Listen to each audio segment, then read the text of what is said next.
आज आपण बनवणार आहे मक्याचा चिवडा। त्यासाठी लागणारे साहित्य तेल, लसूण, कोथिंबीर, मीठ आणि तिखट। तर आपण सगळ्यात पहिले लसूण मिक्सरमध्ये बारीक करून घेऊयात। त्यानंतर आपण कणीस किसून घेऊयात। गॅसवर कढई ठेवूयात, त्यात तेल ओतायचं। गॅस जरा फास्ट ठेवायचा।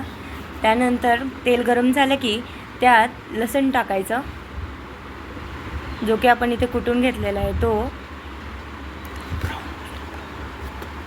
नंतर तो लसूण चांगला ब्राऊन होऊस्तोवर परतत राहायचं। चांगला ब्राऊन झाला की नंतर त्यात आपण मक्याचं जे किसलेला किस होता तो घालायचा। तो किस पण आपण चांगला परतून घेऊयात। आता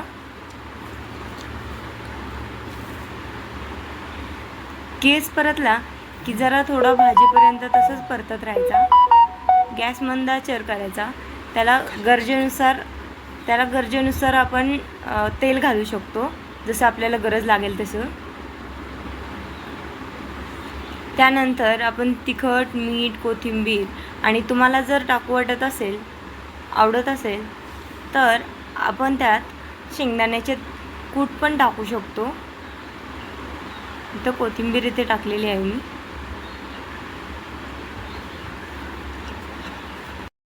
त्यानंतर हे सगळं टाकलेलं आपण चांगलं मिक्स करून घेणार आहोत। परत आपण कूट टाकणार आहोत।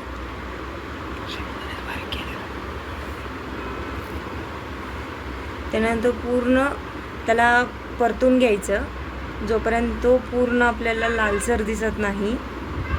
त्यातला पूर्ण कच्चापणा निघून गेला पाहिजे।